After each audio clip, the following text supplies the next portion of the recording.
Hello and welcome to Fresh Perspectives. My name is Gail, and my guest today is Dr. Earl Freling. He is a chiropractor whose office is in the Ripley, New York area.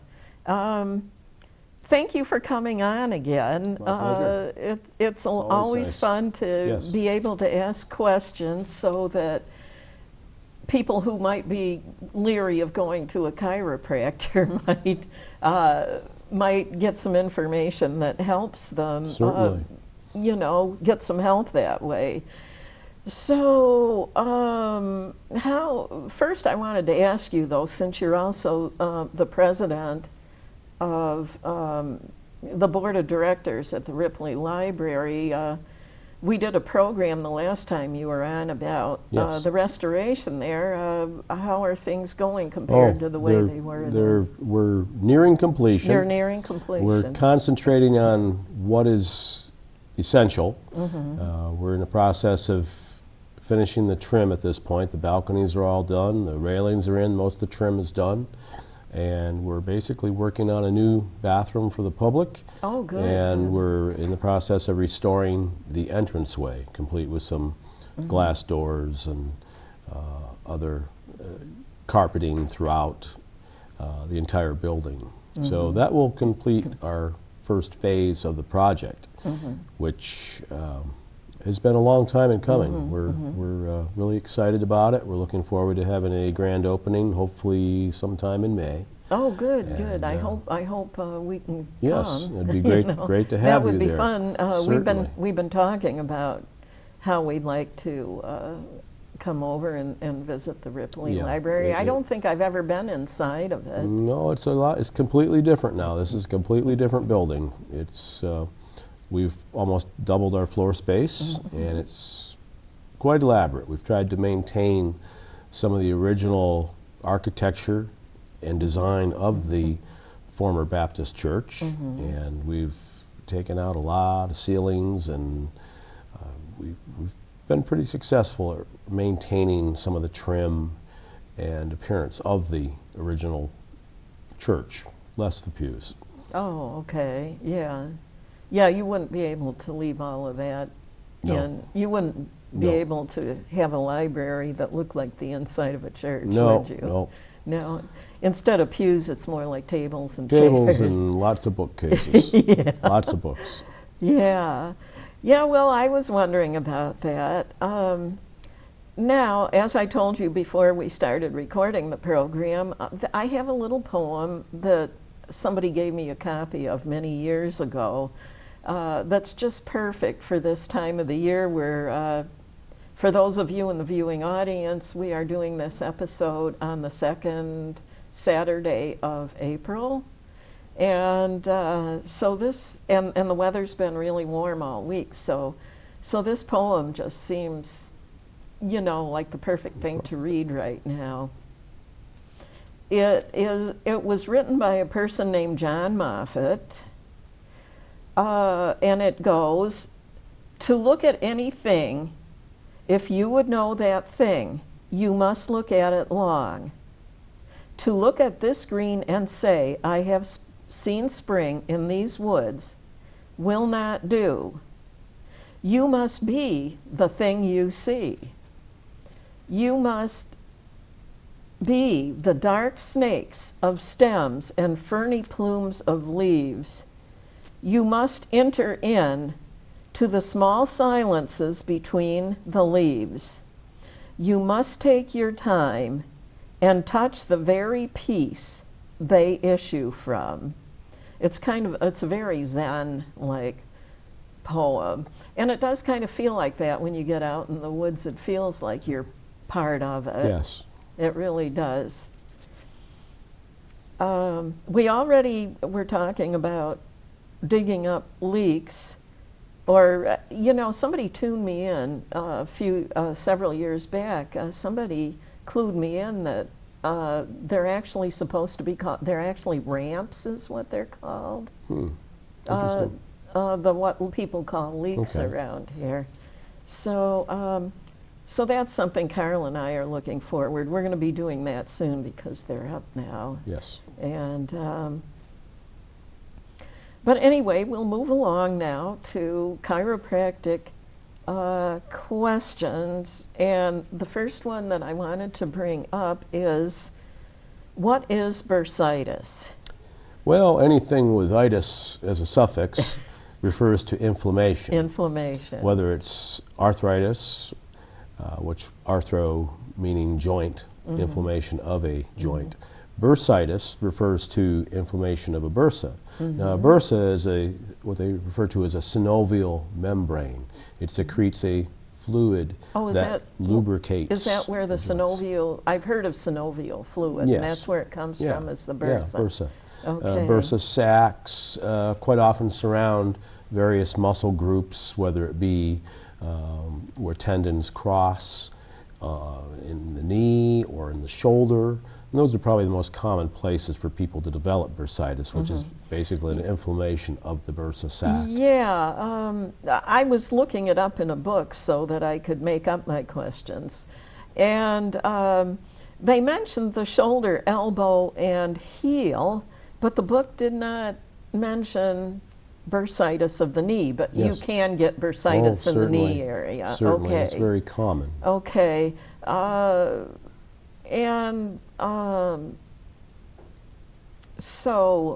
Okay. So anyways, so do you know what causes it? That's what I... Well, it could be a number of things. Usually what I see is some type of chronic irritations. For instance, if someone is working on their knees, scrubbing the floor or doing tile or masonry work, quite often they can mechanical irritation of the bursa that surround the kneecap or patella can create a problem. Or for instance, in the synovial membranes surrounding the sacroiliac joint. If the sacroiliac joint there's bursa there yes, also. yeah, Okay. and the synovial fluid, those can become mechanically irritated. Certain organic diseases, autoimmune diseases, for instance. They contribute Certainly, to it? you can have autoimmune diseases which will attack the synovial membranes also, as with rheumatoid or psoriatic arthritis. The various problems with toxins accumulating in the body can affect the bursa, whether it's too much caffeine or some other substance that somebody is getting too much of in their body, whether it be drugs or so caffeine can cause bursitis. certainly. It's very acidic in nature and it can irritate the synovial membranes. Yeah, I hear so, you hear these medical reports where they claim that caffeine is good for your health, and yet I could never drink coffee, just because never long enough anyway to get bursitis because it would cause me to have panic attacks. So, because I'm very sensitive to the caffeine. Certainly. So, now, is there anything that you are able to do for people with bursitis, or can you only recommend things? Certainly, I can recommend as well as do things, certain physiotherapy modalities that I use, electrical stimulation and or therapeutic ultrasound can help to decrease the inflammation and increase blood flow around the bursa. Or through chiropractic adjustments, we can alleviate certain mechanical irritants that might be contributing towards it. Certainly, yeah. That quite often helps. Dietary measures, including something as simple as backing off caffeine or carbonated beverages, sugar, for instance. Anything high in sugar can be bad. Well, it's funny that you mentioned the carbonated beverages, because I was reading a book, well, I've seen a DVD of it, about it too. There was this Hoxsey natural cancer therapy that got driven out of the United States in the middle of the 20th century because it worked. Because it worked really well, and it didn't cost anything. And the AMA and pharmaceutical companies went to the federal government and lobbied around them and got them to shut down the 17 Hoxie clinics that were in the country. But anyways, they never let their patients, their cancer patients, drink carbonated beverages. And the reason is that carbonated beverages cause a deficiency of oxygen in a person's body. And apparently cancer thrives on a lack of oxygen. Certainly. So they would always tell them, not to drink the carbonated beverages. It's pretty interesting, just. Oh, a lot of things that can affect the body in different ways, just by changing the pH of the body. Oh, anything that's an acid will feed cancer. Correct. Cancer thrives. I mean, we could do a whole program on cancer, but there's. I was kind of surprised a few years back. I had the opportunity to read that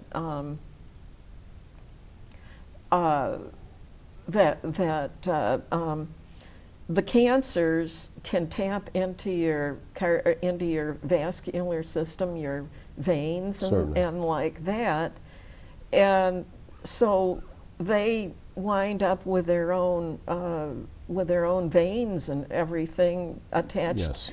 And it's hard to eradicate a cancer once it's connected to that system. It develops its own vascular system. Right. Yes. So then you're really in trouble. If you can catch it early or prevent it, you're a lot better off. Go. Yeah. That's it.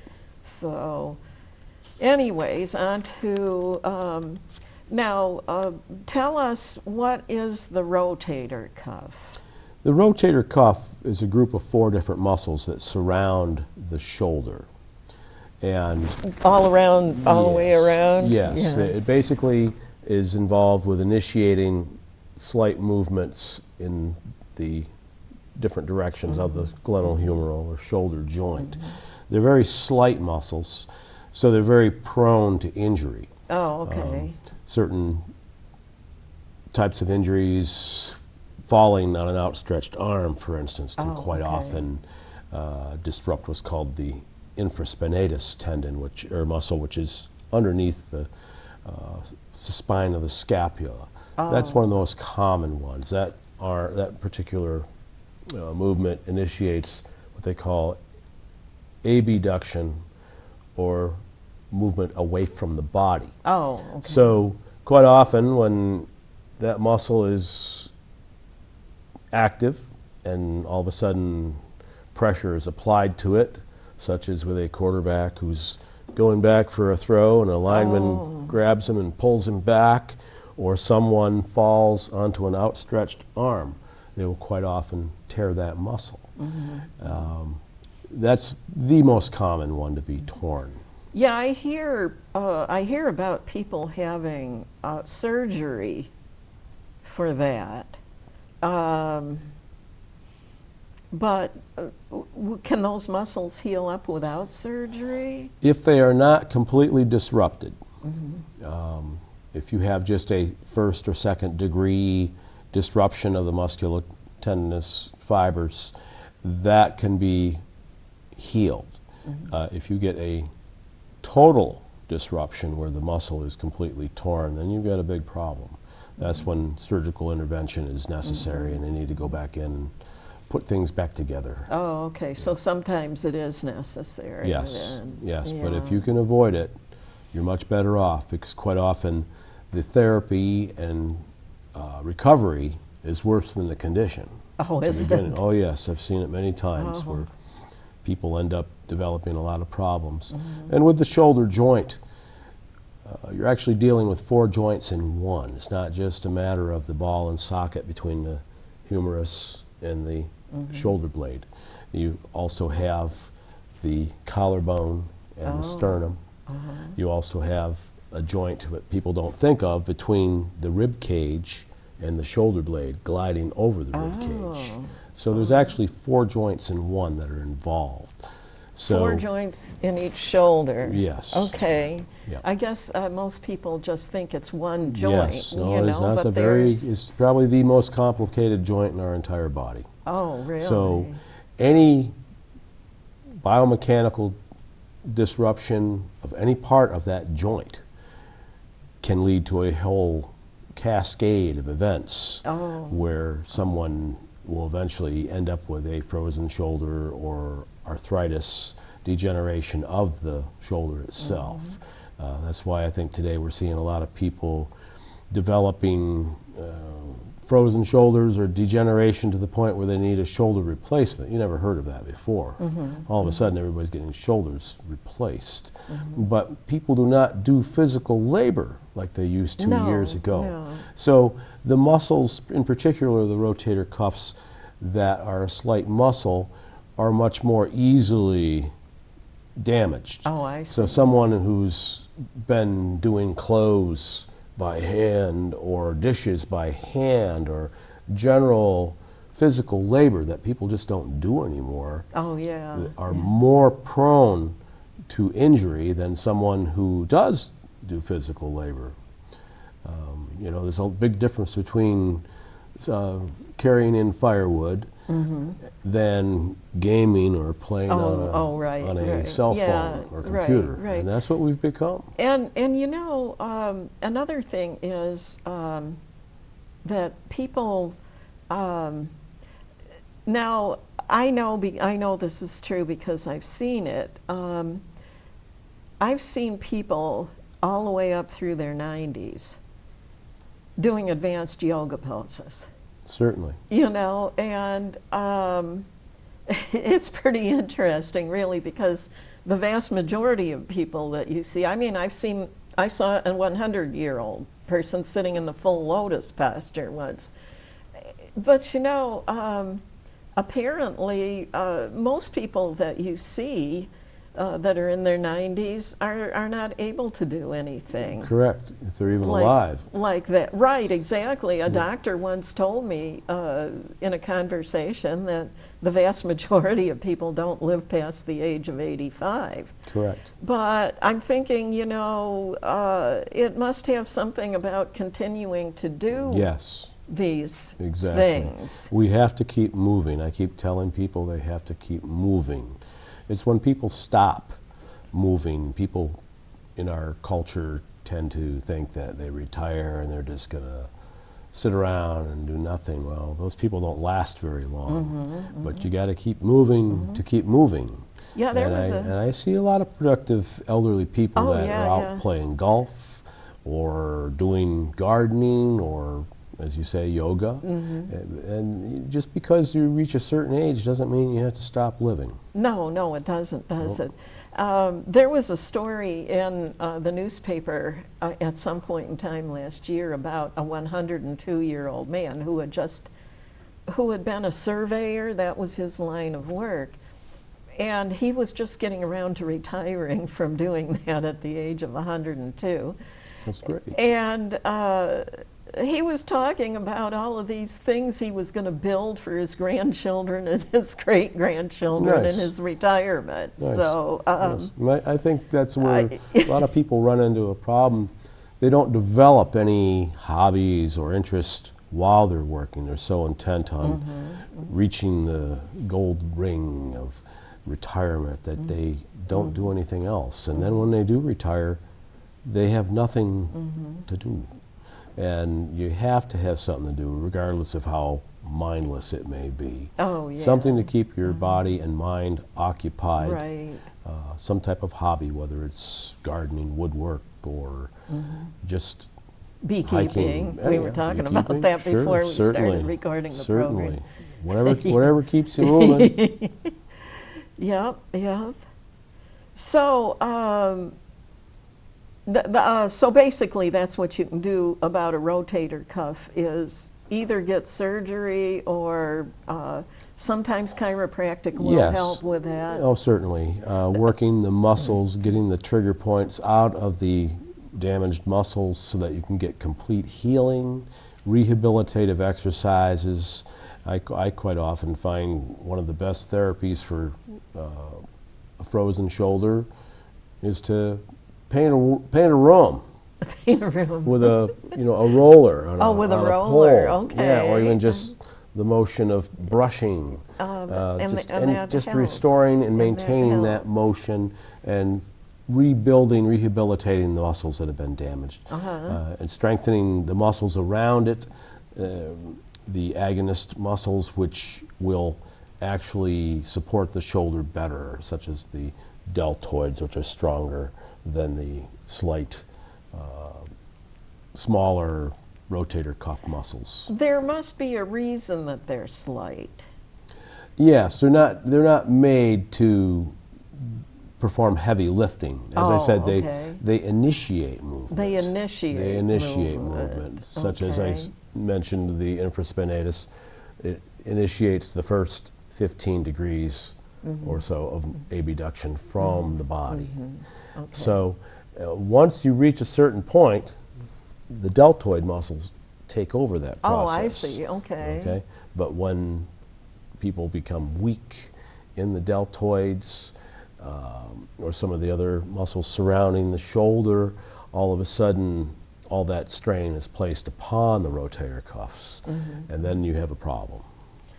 Okay, so if you're going to do really difficult work, it might be a good idea to gradually Yes. increase the amount of strength Correct. you need to use to Yes. do those Yes. activities in Build order up- to build prevent up to that. injuries. I see a lot of injuries this time of year because they're going from a time of year that we're basically sedentary, all of a sudden Unless you're shoveling unless snow. you're shoveling snow, Western New York style. But you're going from a sedentary lifestyle to all of a sudden you're outside digging in the garden or raking leaves. So all of a sudden you're doing motions that the body's not accustomed to. So yes, Pushing a Yeah. lawnmower. correct. Yeah. It's a lot different biomechanically, and people need to gradually build up to these activities, ease into their work. Yeah, people do get excited all of a sudden Oh, when certainly. spring weather gets Oh, here. believe me. Oh, now I can get Yeah, outside yeah, and do some serious yard After a work. weekend like this, I will be very busy on Monday morning. Okay. So Yes, you probably every will. every season has its mishaps, whether it's falling Yeah. on the ice or shoveling snow, raking leaves, or just being an adult onset golf where they have to go out and play 36 holes of golf in one afternoon. Yeah, instead of gradually building up to that Correct. too. Yeah. Even those warm weather activities, probably if you haven't done them all Certainly. winter. Yeah, we used to see a lot of that in Mayville during the summertime when we had a lot of tourists coming into town, and all of a sudden All of a sudden, the golfers are Yeah. coming in for Yes. adjustments. yes, because they didn't build up to that. And I quite often recommend to people that before they go on vacation, that they start stretching out and maybe come in for a few adjustments just to get the body moving, normalize the biomechanical functions of the joints, so that when they do get out there and do something that they shouldn't be doing as quickly, that they're not going to do the damage that they would have otherwise. Oh, okay. Well, that's really good advice. I'm glad to have you on because I'm sure a lot of people need to hear that. Now, I remember in past years, I used to get these symptoms of dizziness and nausea at the same time, and I would have to get adjustments in order to clear that up. In fact, pretty much every time I've ever gotten dizzy, it was fixed by an adjustment. And I think that has something to do with the head not sitting properly on top of the spine. It can be part of that, but what I see a lot of right now is the fact that people are wearing masks from the pandemic. Oh, okay. And some people are wearing them way too much. We don't Way need to- too much? Way too much. Well, when you see someone riding around in a car alone with their mask on, that's a little excessive. I don't wear them when I'm Well, I driving the car. I'm usually alone when I'm I in hope the not. car, and there's Yeah. nobody. And as long as they're not pulled over nobody your eyes. that I need to protect. Right. So, But the problem there is, Gail, that people are not, when you exhale, there's a certain amount of water vapor that's coming out of your lungs. Right. And if you're not exhausting or exhaling all of that, you're re-inhaling that moisture, and you're not getting rid of it. So where's it going? It's getting pushed back up through the eustachian tubes. Oh, is it really? In behind the eardrums where it condenses. Oh, So all of a gosh. sudden you're creating pressure on the middle ear and inner ear structures which control your balance. So Yeah, quite yeah. often we're seeing a lot of Yeah. vertigo as a result of that. I see it a Well, lot that in my wasn't the practice. problem with me because No. it was back a long years Correct. ago before. But just having before we the- had to wear masks. particularly the upper cervical vertebrae when they are subluxated The or upper not cervical, moving, yeah, uh-huh. not That moving would be in the properly. neck. Certainly, that can Yeah. create The- problems with dizziness and vertigo. I know they tell you that dizziness can be a symptom of a stroke. I wonder how many times people have thought they were having a stroke when they just needed an adjustment. Correct. But anyways, it always cleared it right up when I went for the adjustment. I don't know. I might have been posturing myself wrong back in those years or something. I'm not real sure. But Hard to say. But there is a thing that can go wrong where Oh, your certainly. skull doesn't sit Certainly. correctly on top of the spine. Certainly. Would you tell the viewing audience about that? Well, quite often you have a lot of nerve structures that emerge from that area of the spine, in particular between the occiput, which is the base of the skull, the first cervical vertebrae, and the second cervical vertebrae. That is where 50% of the rotation of your head occurs, is between C1 and C2. Oh, the top two. Top two, yes. And so any subluxation or disruption in that movement can definitely affect even flow of the brain, receiving blood. There's what's called a vertebral artery that goes up from about C5, C6 through the back of the cervical vertebrae into the base of the skull, which supplies the part of the brain known as the cerebellum. And that's concerned with balance, as with the middle ear, inner ear structures, semicircular canals. I know sometimes when a person needs an adjustment, they'll get weird sensations on the back of their head, too, and that's probably caused by It could be part of that, yes. The muscles that are in between the occiput base of the skull and the first and second vertebrae are called the suboccipital muscles. And if those muscles become tight from a subluxation or strain or referred pain from sinuses, it can pinch off nerves which supply the back of the scalp. And that in itself can create that sensation.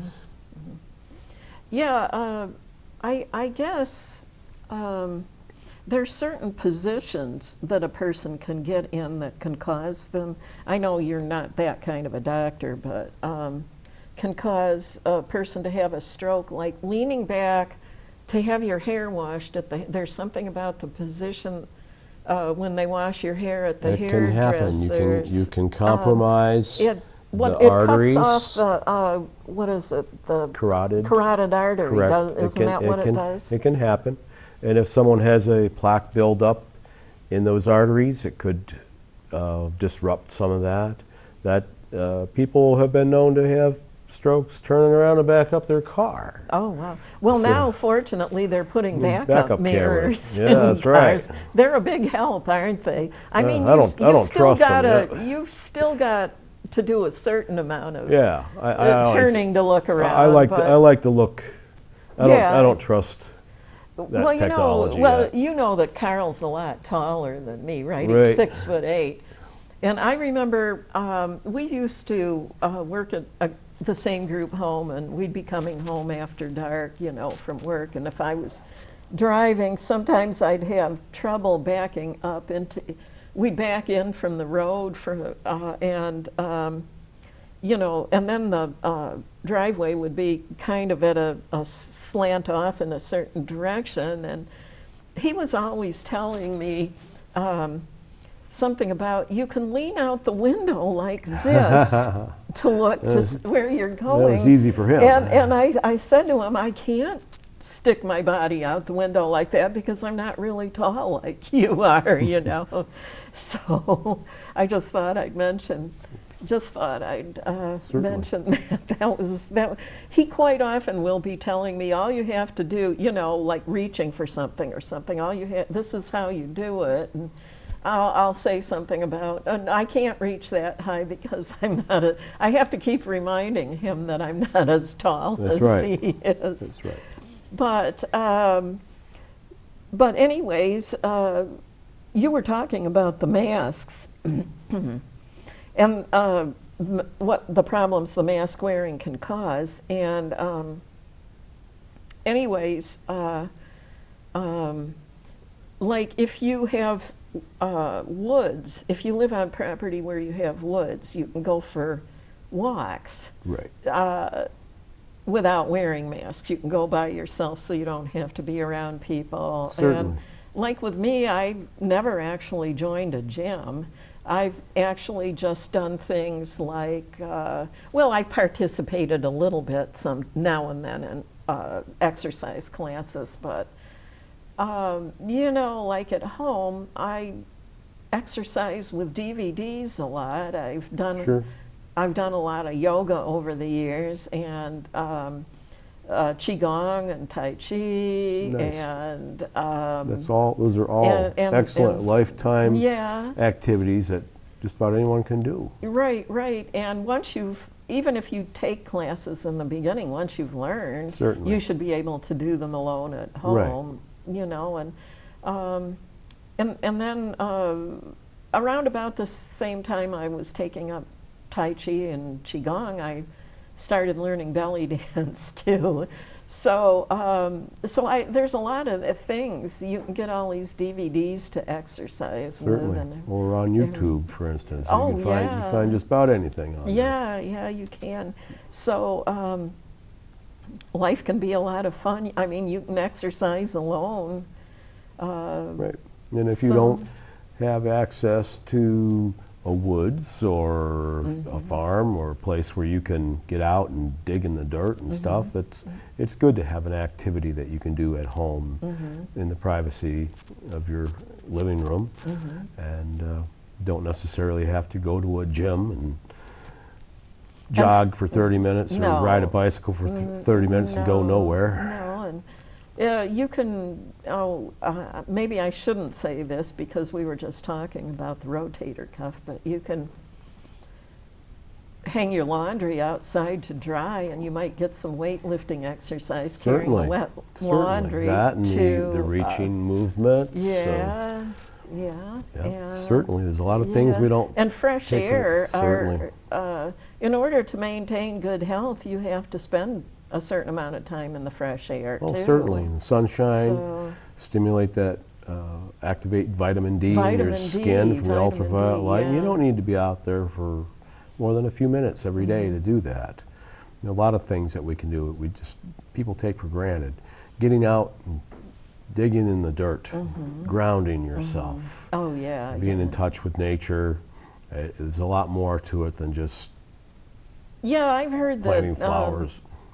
I've heard that walking barefoot in the grass, there's something about terrestrial radiations that are good for you. That if you're outside in your bare feet. Certainly, rather than being insulated from the ground. Man wasn't meant to be wearing shoes, and it's very good to get out there and just ground yourself. Also, from a biomechanical standpoint, the feet work better when you're barefooted. Most people are born with perfect feet. By the time they're 12 years old, 90% of the population has problems with their feet because of improper fitting shoes. So there's a lot of benefits to that.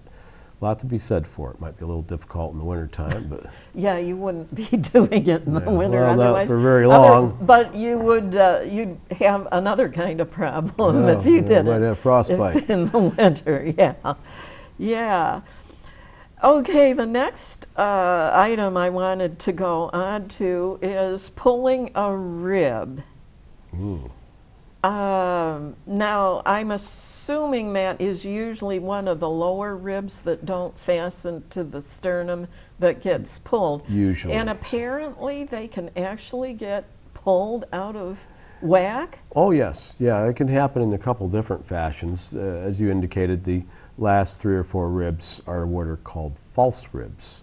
They are only bony from the spine to about what is referred to as the costal angle. Oh, and then from that on the point, sides of the body. correct. Yeah. And from that point to the sternum, the last 3 or 4 ribs are cartilage. So Oh, quite okay. often, I've seen where people can develop a condition known as costochondritis, where that junction between the bone and the rib becomes disrupted and inflamed. More commonly, what I see though, especially in the ribs above that area, are where the thoracic vertebrae will become subluxated or dislocated slightly. And I'm seeing a lot of this these days with postural problems, ergonomics. People, especially young people, are constantly Oh, they've got their heads leaned over, down. whether it's on a tablet or a computer or a video game or a cell phone. So what's happening is you're developing a forward progression and twisting of the upper thoracic vertebrae, and that will actually twist and lock forward in that position. And the unfortunate part of that is that the ribs connect to the transverse processes of those vertebrae and will have a tendency to bind or twist or even slightly separate from the spine. They're held there by ligaments, and when those They ligaments separate from the spine? they can slightly, yes. Once in a while they will completely pop away from the spine, but Ew. usually the ligaments that hold them there are intact but just stretched out. Oh, So it can be very okay, unstable. okay. So we see that problem with a actual rib subluxation. And I can usually take care of that with a couple of adjustments where we bring the vertebrae back into their position. And for a while, though, they have to be careful because those ligaments are stretched out. It's a very unstable area. So I usually suggest people keep their back supported until that heals up a little bit. And that way, the ribs won't keep continuing to separate from the spine. So it's a little bit different condition than what you see in the lower ribs with the costochondritis or separation of the ribs. You can also get what's called an intercostal neuritis, where you have muscles in between your ribs that can become inflamed and spastic. And it can be quite painful. Oh, I've yeah. seen, people that, actually thought they had a fractured rib. Oh. It can be that painful. Oh, yeah. So I only had I think it was a lower rib. No, it was on the right side. I only had the situation once. It was the only time it ever happened. And I remember I had an appointment with a naturopathic doctor at the time. And I was going to go for an acupuncture treatment, and I'm trying to decide if I should cancel that and go to the chiropractor, or if I should just go to the naturopathic doctor. I wound up deciding to just keep the appointment with the naturopathic doctor. Well, that particular doctor, before he went to school to become a naturopath, had first thought he was going to become a chiropractor. So he was able to Manipulate. pop it back for me. Sure, certainly. So I didn't have to cancel, and I still got my acupuncture treatment that day. Great. So that worked out. Nice That adjunct. worked out okay. But I remember that it was more painful than most other things that Oh, you certainly. need adjustments for. Yes. It was the most painful. Well, it'd be different if you didn't have to breathe. Yeah. And you have to avoid humorous people, too. avoid humorous people, Yes. so you don't laugh. Correct. Yeah, yeah. Okay, so that's pretty interesting. Now, so basically, do you think a lot of times it can be prevented? I don't even know what caused it to happen Oh, with well, me. certainly. I think the most common cause I see of rib subluxations is when, for instance, someone reaches over the bed of a pickup truck to pick something out, and all of a sudden they're under load while putting pressure on their sternum. And it will have a tendency to push the ribs away from the spine.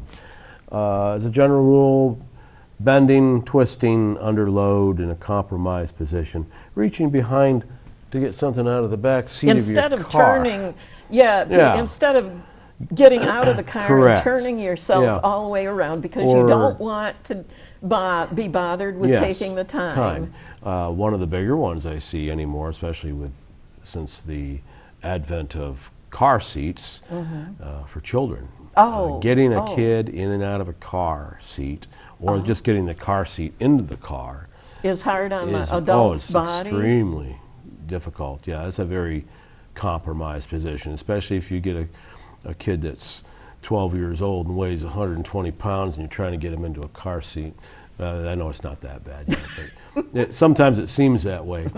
I don't know what the age limit is now. They have to be in a Well, car seat. I but do it's- know that some people have elderly parents that Oh, they certainly. have to take Oh, places. yeah. And like That's- when I was taking care of my mother, I Oh, had to yeah. have help taking Certainly. her to a Oh, doctor's it's appointment. rough.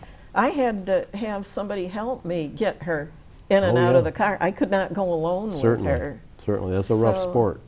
Yeah, so And certain types of vehicles are not are not very really built for. No, they're not. They're not Yeah. friendly in that aspect. No. Especially a vehicle that is low to the ground or very high up. Yeah. So that's Yeah. tough. Now, is there anything that chiropractors can do? I've known various different people over the course of my lifetime who've ruptured the discs between their spinal bones. Correct. Is there anything that chiropractors can do for ruptured discs? Yes, quite often we can do that. Depending on the severity and location of the disc, the bulge, we can do a lot. If it's a total prolapse where the disc is blown out completely, it might be a different story. If there's degeneration involved, it can be more difficult. Some disc protrusions, depending on where they are, can be extremely dangerous too. For instance, what they refer to as a central medial protrusion, where the disc will actually push back into the spinal cord.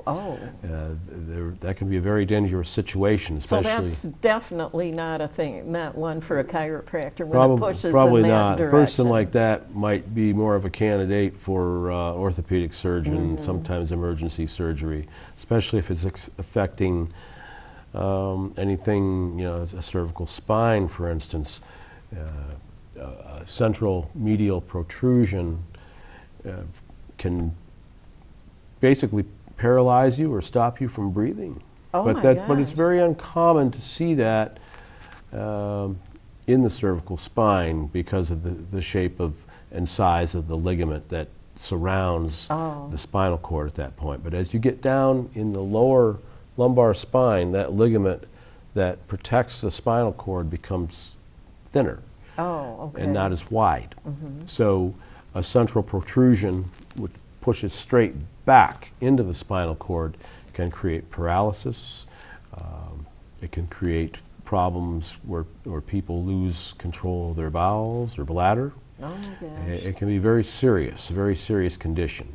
So, but as a general rule, if it's affecting one side more than the other, all depending on how their symptoms present regarding which side, if they're leaning into the pain or leaning away from it, we can adjust the vertebrae of the spine where we can, so to speak, draw that protrusion back into the disc.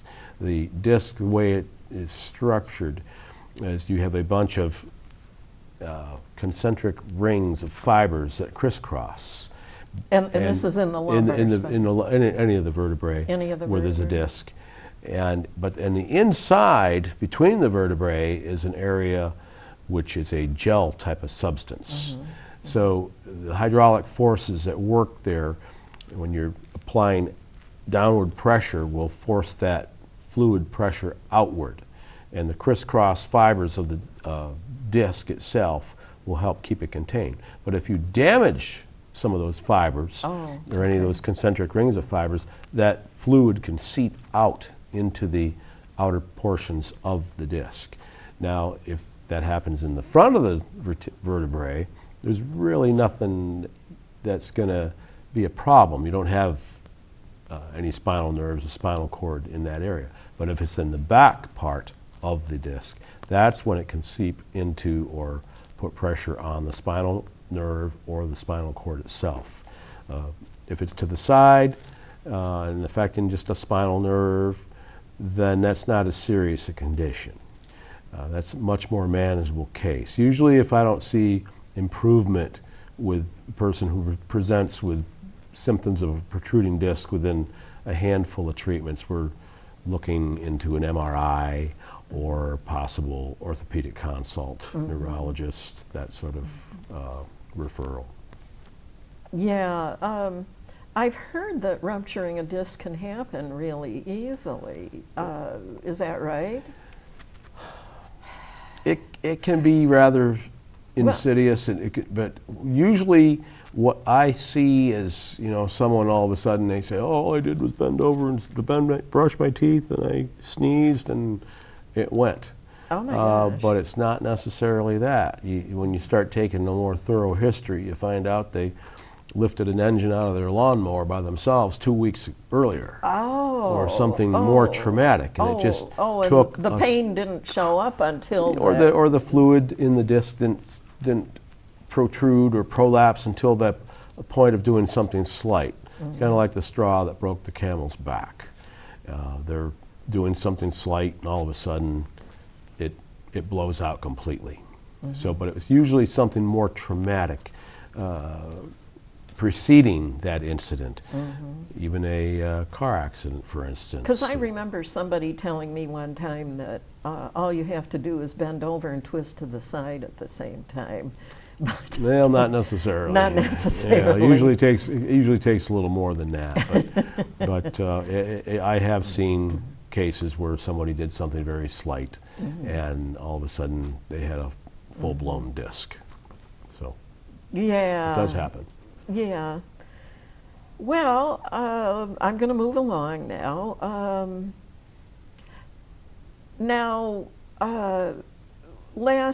In the beginning of last summer, I came over for some adjustments, and that nice lady that works for you, Terry. Yes. She had asked me if I had a Medicare card, and she winds up explaining to me that if you're not on Medicare, if you get one of those, what they call Advantage plans. Replacement. Yeah. Medicare replacement plan. And, like maybe you get the one that doesn't have a copay. Correct. Except that Medicare is still taking money out of your Social Security anyway if you're past full retirement, or if you're retired and you're collecting Social Security. And she said something about regular Medicare, if you've got an Advantage plan, it doesn't, then Medicare, the Advantage plans, quite often their copay for a chiropractor is like $50. Yes, quite often. Which means that, now I have never been to a chiropractor who charged $50 or more. Right. So I'm understanding this to mean that since they have a copay of $50 that you would have to pay the chiropractor, that basically your insurance is not paying for your chiropractor visits. Correct. Is what it amounts to. Is that Correct. is Yeah, that the reason we're they have seeing that quite have often. $50 as the copay, so that they don't have to Well, they don't actually have to pay for your correct, adjustments? basically. And quite often with many insurances, not just Medicare, the co-pays are higher than what we charge. Yeah, well, that's what Terry Yeah. told me. She goes, well, your insurance plan has a $50 copay, and we don't even charge that much. Correct. But So- as a general rule, we find that people are best off to not get a Medicare replacement plan, but go with your regular Medicare Part A or B, and then get a supplemental policy along with that. We have some pretty good results with that, where a lot of times once the deductible is met, which it doesn't take long, Medicare will pick up 80% of our bill, and then the secondary insurance will pick up the other 20%. Oh, And it okay. works out very well that way. What's the difference between these Advantage plans and the supplemental plan? Well, They're not the same, No, apparently. they're not. But it's actually a misnomer, because the replacement plan does not really take the place of Medicare if it's not going to cover everything that Medicare does. But they try to get people to believe that they're going to be better than just Medicare, and that's not And that's not necessarily necessarily the true. case. Oh, Yeah, okay. I think that, without mentioning any particular Yeah, we can't insurance do that company, on television. But yes, a person is better off with getting Medicare as your primary provider, and then finding a reputable, equitable secondary provider to pick up the rest. And that's your best bet, because I'll have to talk to you about that after we finish recording the 'Cause, program. in fact, probably talking to Terry, she could tell you more about that. Oh, yeah, she knows. She's the one that's she's an expert She's on an this expert. subject. I just worked there. Oh, yeah, I should So- have invited her to come with Yeah, you. no, she'd like that. But anyway, I think you'd find that Medicare, as a general rule, is a good deal. It's certainly equitable financially, but getting a good supplementary policy. They paint a pretty picture with some of these replacement plans. Oh yeah, we cover chiropractic, whatever. Well, yeah, even if you go to the Office of the Aging, they'll recommend one of Yeah, those well, of to course. you.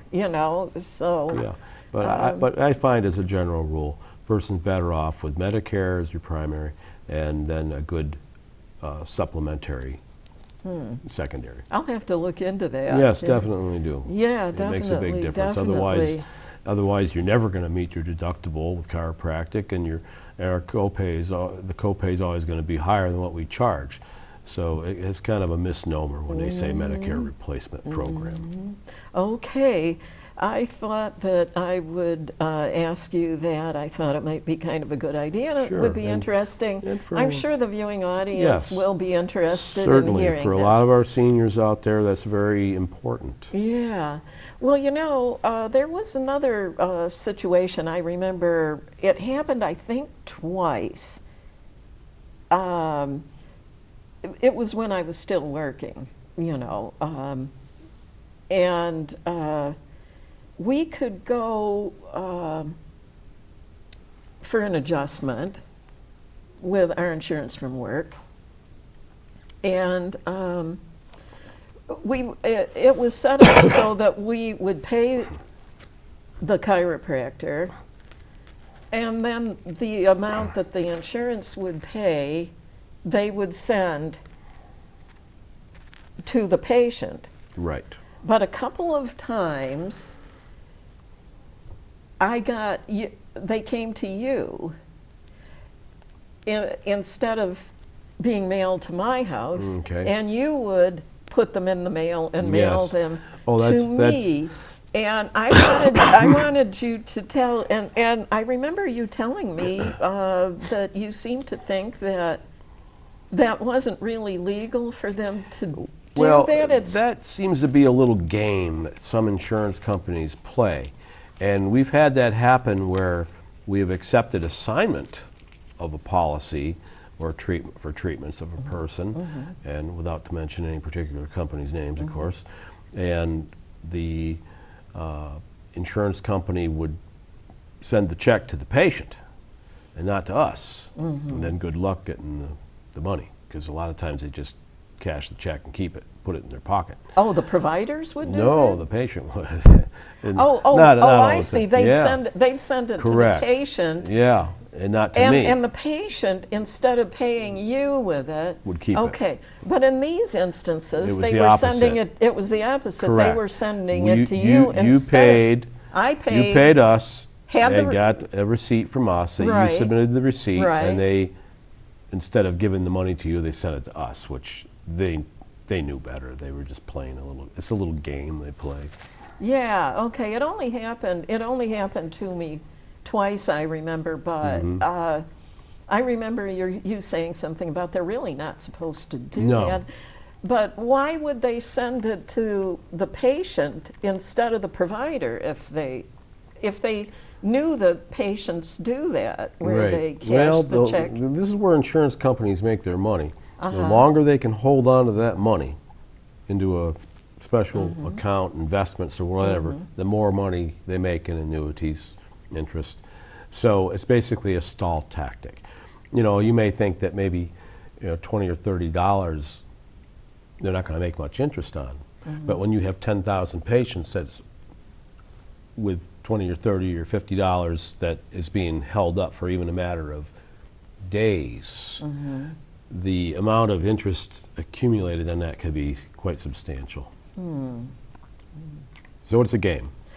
So, do the people who cash the check instead of passing it on to the provider, do they ever get in trouble? I don't get very happy about it. But I've had it happen numerous times Have you over the really? years. Oh, certainly, certainly. You've never taken anybody to court about Oh, I gave up on collection a long time ago. It doesn't work either. Usually with a collection agency, they say, well, stand in line, because usually the person's done it numerous times anyway. But that's an exception rather than the rule. I haven't had that happen a whole lot. But just enough to be aggravating sometimes. Oh, yeah. I mean, after all, you've done something to help somebody. Oh, and, certainly. There's a fee Certainly. for that because it's the line of work that you Right. earn a living in. But there must be something karmic about defrauding a physician anyway. So. Karmic, Yeah. okay. All right, well, we have come to the end of another episode of Fresh Perspectives, and I want to thank you for coming on again. Oh, thank you for having me. I'm always right away, pleased to be here. thinking of more questions I can ask you on a future episode. Certainly. So thank you so much, and I'll see those of you in the viewing audience on the next episode.